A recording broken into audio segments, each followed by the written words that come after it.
لبيك اللهم لبيك لبيك لا شريك لك لبيك إن الحمد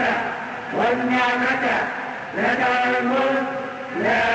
شريك لك. فریضہ حج اور ایرانی حکام کی ہٹ درمی. ایرانی خبر رساں ایجنسی ارنا کے مطابق ایران کے وزیر ثقافت و مذہبی امور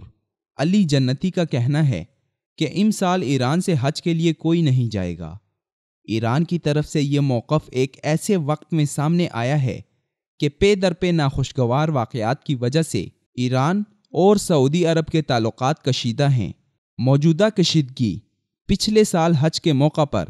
مقام مینا میں بھگدڑ مچنے سے ایرانی حاجیوں کی کثیر تعداد میں جاں بحق ہونے کی وجہ سے شروع ہوئی تھی. ایران کا الزام تھا کہ سعودی حکومت نے حج انتظامات صحیح نہیں کیے تھے، جس کی وجہ سے یہ حادثہ پیش آیا. لیکن باوثوق ذرائع سے ملنے والی رپورٹس کے مطابق یہ حادثہ ایک منظم سازش تھی، جس کو برپا کرنے کے لیے پاسداران انقلاب کے ایک گروپ نے منظم منصوبہ بندی کی تھی، جبکہ اس کارروائی کی قیادت ایران کے لبنان میں سابق سفیر غضنفر رکن آبادی نے کی تھی، جو کہ جعلی دستاویزات سے حج کے لیے آئے تھے. یاد رہے کہ اس حادثے میں مرنے اور زخمی ہونے والوں میں ایک کثیر تعداد ایرانی حاجیوں کی تھی، کیونکہ اس حادثے کے پیچھے ایک ایرانی گروپ کا کردار نمایاں تھا جو دیگر ایرانیوں کے ساتھ ہی تھا. اس واقعے کے بعد ایران اور سعودی عرب کے تعلقات کافی کشیدہ ہو گئے تھے، لیکن اس کشیدگی میں تب شدت آنا شروع ہوئی جب سعودی عرب نے اپنے ایک شہری باقر النمر کو حکومت وقت کے خلاف بغاوت اور سیکیورٹی فورسز کے خلاف مسلح مزاحمت کی پاداش میں موت کی سزا دی، تو ایرانی حکومت اس پر تلملا اٹھی اور الزامات کا ایک نہ ختم کرنے والا سلسلہ شروع کیا،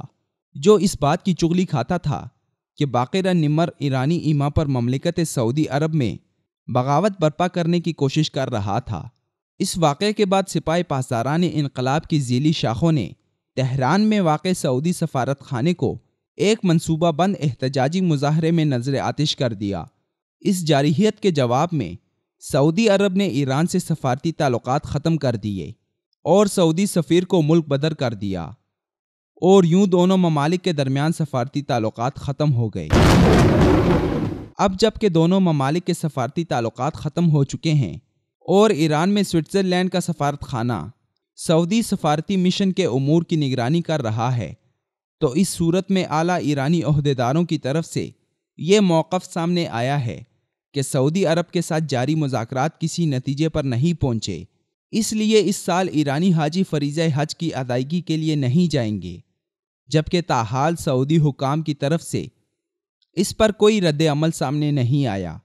ماہرین کی رائے ہے کہ ایرانی اعلیٰ حکام اس طرح کی بیان بازیوں سے ایرانی حجاج کو دانستہ طور پر فریضہ حج کی ادائیگی سے روکنا چاہتے ہیں، تاکہ حج کے مقابلے میں ایران، عراق اور شام میں واقع زیارتوں کو پروموٹ کیا جا سکے، کیونکہ شیعہ مذہب میں امام کے قبر کی زیارت حج بیت اللہ سے کئی درجے بہتر ہے. اس سلسلے میں موصول ہونے والی خبروں سے یہ بات بھی سامنے آ رہی ہے کہ ایرانی حکام اس بات پر بھی ضد کر رہے ہیں کہ حج کے موقع پر ایرانی حجاج اہل تشیع کے مذہبی شعار اٹھا کر چلیں گے، جبکہ انہیں حج کرتے ہوئے اسلام کی مقدس شخصیات پر تبرہ بازی سے بھی منع نہیں کیا جائے گا. بصورت دیگر ایرانی حجاج حج کے لیے نہیں جائیں گے. ایران کے اس معاندانہ رویے کو دیکھتے ہوئے یہ بات سامنے آتی ہے کہ وہ امت مسلمہ کے ساتھ چلنے کے لیے تیار نہیں، اور نہ ہی اسے امت مسلمہ کے ساتھ کوئی انس اور لگاؤ ہے. اسی لیے ایرانی حکام غیر منطقی مطالبے کر کے حالات کو کشیدہ کرنے میں مصروف ہیں، تاکہ حسب سابق ایرانی حجاج کے لیے حج کے راستے بند کر کے ان کو اس کے متبادل کے طور پر مختلف قبروں کی زیارت کروائی جائیں.